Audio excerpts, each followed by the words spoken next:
Hello, and welcome to the Risen Jesus podcast with Dr. Mike Licona.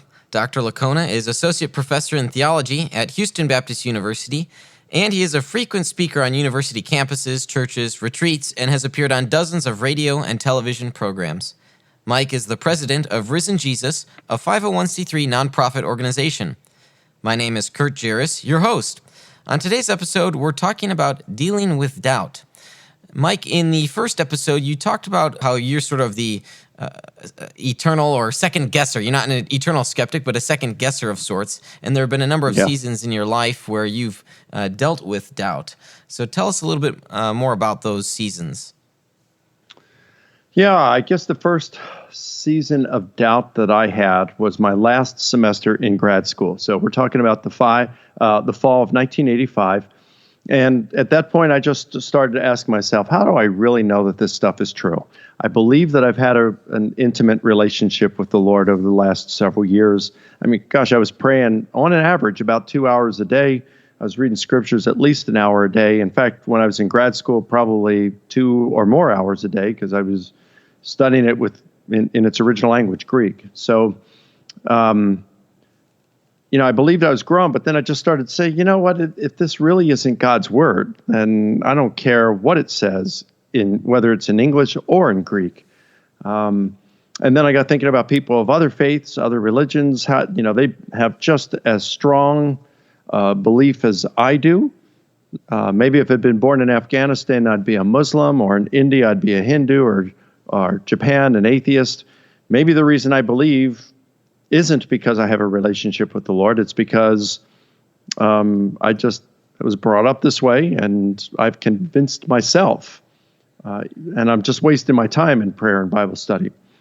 So that's what started to give me doubts. And then later on, I discovered I am a second guesser. I second guess a lot of things. So it's not just my faith that I've second guessed. It's everything. That's just the way I'm wired. It's the way I'm built. So when you were going through that season of doubt, what were some questions that you would ask yourself, and how would you come out of that season, if you will? What sort of constructive thoughts would you have? What foundation did you discover? Well, in terms of the questions that I was asking, is if Christianity is true, then why do so many people who are smarter than me, why don't they believe it? Or, the matter of those who never heard, what happens to them? Or people who have, they've sought truth. Maybe they're pious Muslims or pious Jews or pious Hindus or Buddhists. Is God going to send them to hell just because they didn't believe the Christian worldview? Maybe they didn't have adequate exposure to it. Maybe it's the way that they were raised that made it very difficult to overcome the biases that they had. Must I actually believe the same truth in order to have eternal life? Is that really God's requirement? And I know that these are just, they're not directly related to doubt in terms of the truth of Christianity, but they are emotional issues that cause doubt. And it's like, well, if God is so good and loving, why would he allow all the evil in the world today, even evil that just seems to have no benefit to it whatsoever? If he knew that all this was going to happen ahead of time, why did he allow it to happen anyway? Couldn't he have just changed things knowing what the future would be so that we didn't have this mess in the world that we have today? These are all questions that just raised doubts in my mind. But it was mainly, if I'd been born somewhere else, maybe I'd believe something differently. Now, still, that doesn't mean that what I believe is wrong. Even if I believed what I believed for all the wrong reasons, it wouldn't mean that what I believed was wrong. I could believe because I was totally biased and this was the only thing I was exposed to, but it wouldn't mean that what I believed is wrong. So that's what got me really thinking about this stuff. And it's like, well, you can't prove any worldview with 100% certainty. So, and that is something I wanted. I had that, what's called Cartesian anxiety. I had anxiety because I couldn't get to 100% certainty. So that's what kind of led me into it, the questions that I would ask. Why do you think many people seek that Cartesian certainty, that 100%, confidence?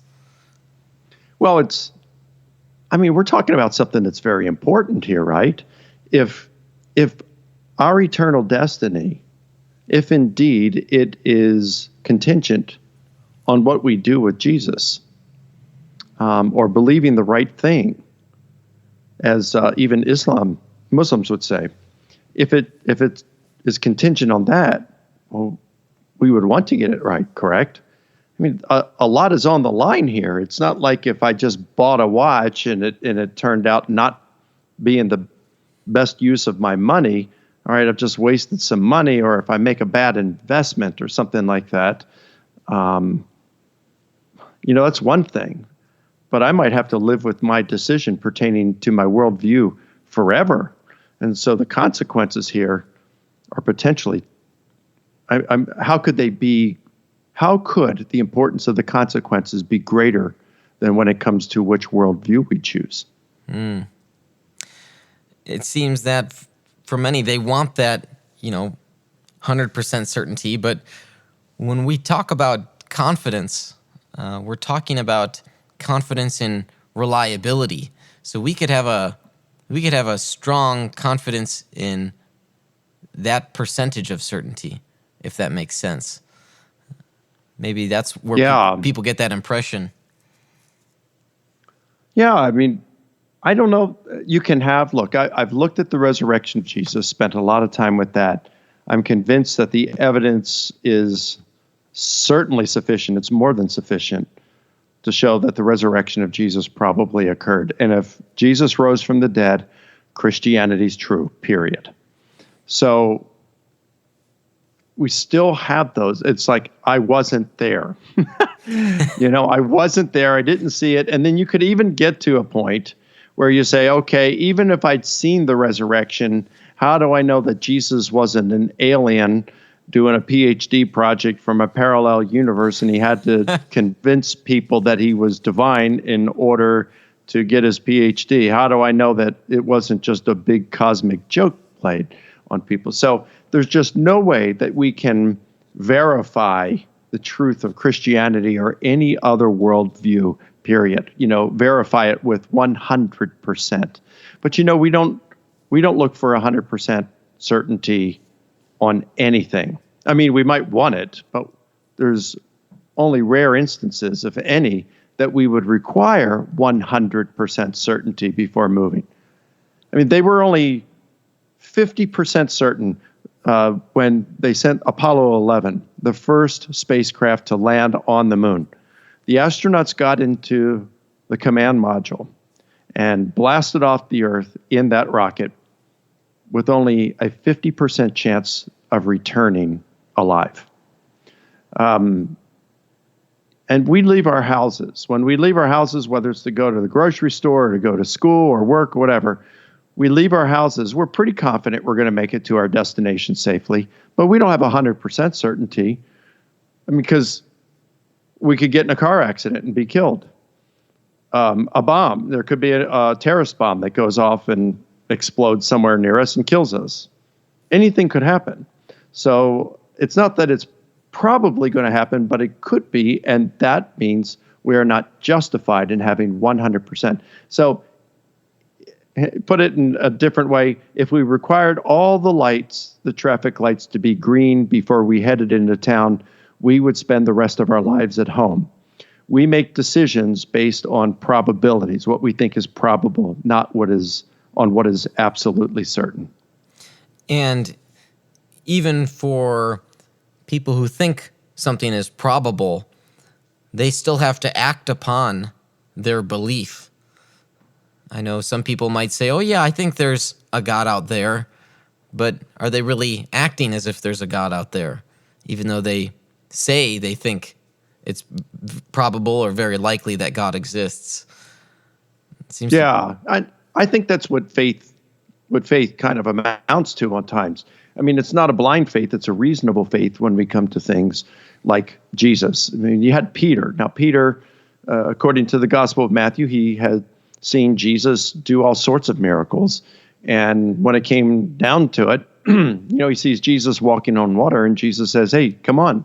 And he starts walking on water, and he's saying, "This is pretty cool." But then he has some second thoughts, and he says, "Yeah, but if I were to sink, I'm gonna drown here." And he doubts. He has these two things going on. In fact, the Greek word that Matthew uses there is dystadzo, which means to think differently. When Jesus says, "Why did you doubt?" It's to think two different things. He believes, he sees Jesus, he has the confidence he can walk on water, and yet then he says, "But how can this be?" And it begins to doubt, to have those two thoughts. What doubting is, or what faith is he's still out there on the water, right? And so what faith is for us, we can look and we say, there's good evidence for the resurrection of Jesus. We see some other evidence that Christianity is true, for God's existence, things like this. And then we start to live the Christian life. And then temptations get in the way, hard times get in the way, and it's like, okay, well, I do believe this stuff. Well, am I going to act out on it? Am I going to live with this as though it's true? I can believe it's true, but when the rubber meets the road and I start to have some doubts, some questions, because to live as a Christian then is to bring on persecution or to have some consequences that are unpleasant. Am I going to still live as though Christianity is true? I believe it in my head, but am I going to still live as a Christian? If it came to, I'm going to lose my job if I maintain Christian convictions, say if you think same-sex marriage is wrong. What if 10 years from now you're at a place of business and they say, we don't care if you're out, we don't want you telling the public that you think same-sex marriage is sinful. It's the law of the land, but we don't even want you to have that opinion that it's sinful. So they pull you in the office and they say, well, is this your opinion? We know you're not telling others this, but is it your opinion, your moral conviction that same-sex marriage is sin? If you say yes, you lose your job. If you lose your job, you might lose your house. You might lose all your savings. How are you going to get a job somewhere else, especially if other, if other businesses are having the same kind of thing going on. So faith is, it's going to make you question your faith at that point. Am I willing to pay the price for it? And they're really going to be looking and saying, well, I don't want to play games with this anymore. Is Christianity really true? And if you believe it's true, faith is walking according to those convictions. That's how I see it. So you can doubt, but when you make the choice to continue to live your life as though it is true, that's faith. It's an act. For some people, they might be going through a season of doubt, or maybe there's just a question that they have doubts about. At what point in that intellectual, analytical process should someone say, okay, that's enough doubting, I have good reason to believe X, Y, or Z? How does someone get out of that way of thinking, that mode of processing information? Well, I think there's a couple steps. And one thing Gary Habermas taught me about, and there is he's written, I think, a couple of books on doubt. One that I really liked is called The Thomas Factor. And I think it's out of print. You can go to GaryHabermas.com and you can download it for free. But one thing Gary talks about is there are two types of doubt. There's emotional doubt and there's intellectual doubt. Intellectual doubt is when you have doubts about the truth of Christianity because you don't think there's any evidence for it, or you just haven't seen any evidence for it. And these are people typically who just have not become exposed to Christian apologetics. If anyone has a really good exposure, decent exposure to Christian apologetics, those kind of things can be addressed pretty well. The other kind of doubt, which Habermas says is by far the most common type of doubt, is emotional doubt. And that can be as a result of a number of things, such as they had a poor father figure, or someone, a parent, a spouse, a child, was sick, deathly ill, and they prayed for a miracle, and God did not heal that person. They died. And so disappointment with God. Or maybe the person thought that they were going to be much further ahead in life than they actually are, that life has turned out to be disappointing to them. They can doubt God at that point. So disappointment with God, poor fatherly figure, peer pressure.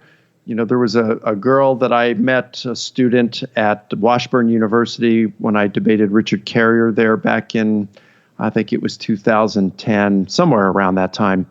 And she came up to me after the debate and she said when she started going there, she was a Christian, but the first year she gave up her faith because of all the animosity toward Christians that was coming from the professors and the students.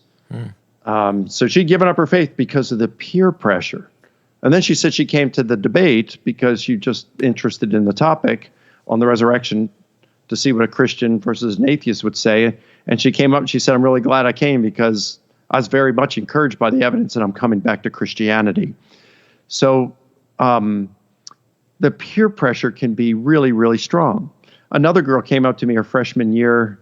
It was a freshman year at Appalachian State University, and she said that she was taking a course on the New Testament, and they were using Bart Ehrman's New Testament intro, and it was really rocking her faith. And so I had just debated Bart for the first time. So I guess this would have been 2008. And I had just gotten in DVDs of that debate, and I said, you having doubts? Here, watch these, take 2 of these, and call me in the morning. So she told me, or later on, I never saw her again, but I saw her campus ministry leader, the Baptist student ministry leader, a few years later, and I asked him about her, and he says, oh, yeah, she was so encouraged by those DVDs. She's thriving in her faith, and she's actually one of my leaders now. So the peer pressure of just the professors and the students and the anti-Christian environment can really drive someone to doubt. But these are emotional reasons for doubt, not intellectual reasons. And you have to deal with emotional doubt in a manner that's different from intellectual doubt. With regard to that category that you've described, emotional doubt, in some of my experience, that can come from maybe inaccurate or false perceptions or expectations. So one popular example I see is the belief of the inerrancy of Scripture. And when all of a sudden someone discovers differences in the Gospels, alarm bells go off that they were misled by the church in thinking that the Scripture is inerrant because, oh no, there are these differences and it seems like there's a contradiction in the Scripture. That I think comes from, an inaccurate misunderstanding of inerrancy and an inaccurate view of the Gospels, but those false expectations have led to that emotional doubt all of a sudden that's taken hold in someone. Yep, and I'd say it's not only things like, seeing gospel discrepancies in view of the doctrine of biblical inerrancy. It's also things like if you're brought up in a fundamentalist church and where you were taught that a 6-day creation, you take the 6 days as 24-hour days, and so the creation of the universe and the earth occurred only 6 to 15,000 years ago, and then any of this stuff from science that would suggest that the earth and the universe are billions of years old would cause doubt. Any Christians who are saying, well, there are different ways to interpret Genesis, that the 6 days of Genesis aren't 24-hour days, but they're metaphors for geological epochs of time, and that it had been interpreted by that all the way back to the times of Augustine in the 4th century. Or theistic evolution. You hear about J.I. Packer, who says that Genesis 1 says nothing one way or the other about evolution, whether God could have done it through evolutionary processes. This is J.I. Packer, one of the three framers of the Chicago Statement of Biblical Inerrancy. So, but some folks are brought up in a fundamentalist church and say, no, young earth creation is the only way. It has to be this way. And if the earth is older than 15,000 years, then the Bible is wrong. We can't trust any of it. It's that kind of very rigid thinking that can cause a lot of doubts. Just with the inerrancy thing, like you mentioned, if there's one error in the Bible, then we can't trust any of it. Well, what kind of thinking is that? Well, it's fallacious thinking, right? Yeah. So, yeah, you're right. That kind of rigid thinking can certainly instill doubts in the person, in a believer, and they just need to expand their thinking. I know in some circles where you get that rigid thinking, there can be a disincentive to doubt or ask questions because some people think that doubting is sinful. Why do you believe that doubting is not a sinful mentality or approach? Well, I think of some of the doubters in the Bible. For example, you have Abraham. Now, if we are to believe Genesis, then we have Abraham being approached by God, who tells him promises that he is going to give him a son.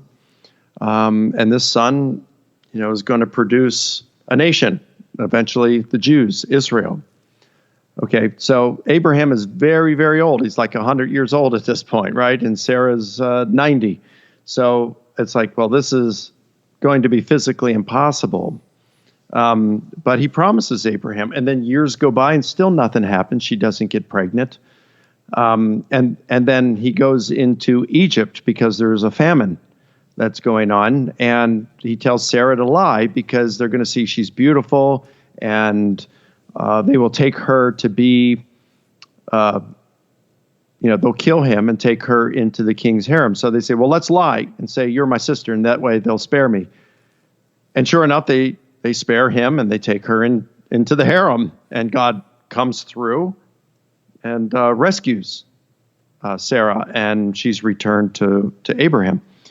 So you have this doubt, these doubts, in spite of the fact that God had promised this to Abraham right before his face. But Abraham grows in his faith, and later on in Hebrews chapter 11, which is often referred to as the Faith Hall of Fame, if there's an MVP, it's Abraham.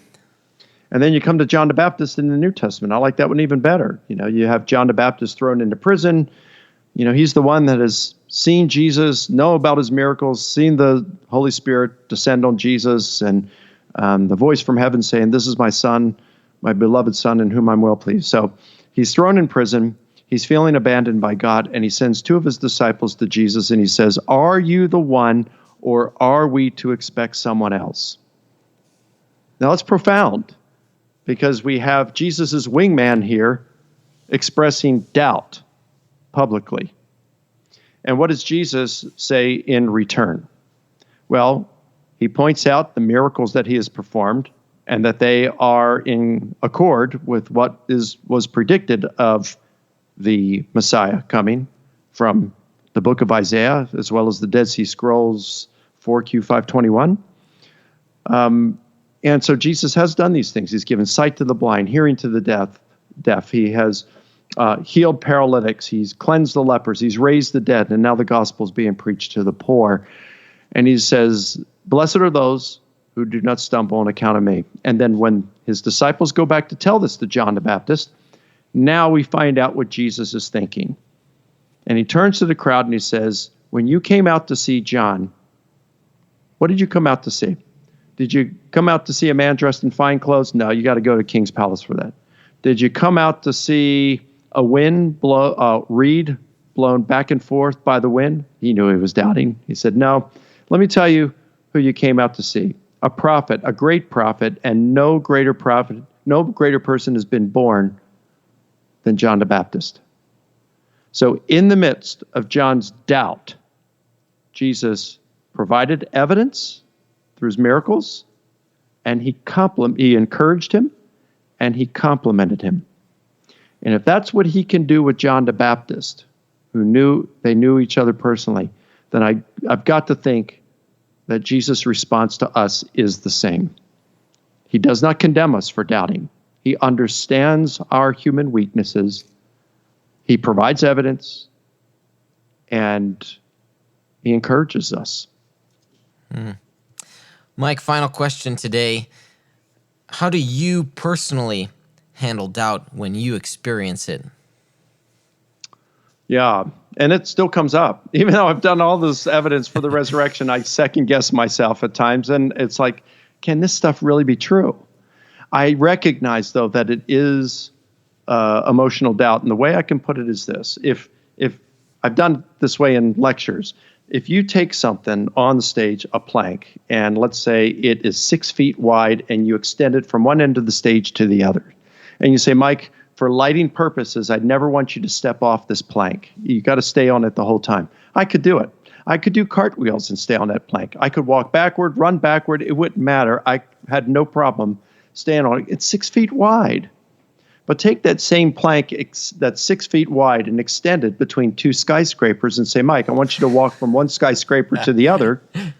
Now I'm going to worry. I'm going to get down not on my hands and knees, but on my belly if I'm forced to. And I'm going to, it's going to be difficult. Well, why?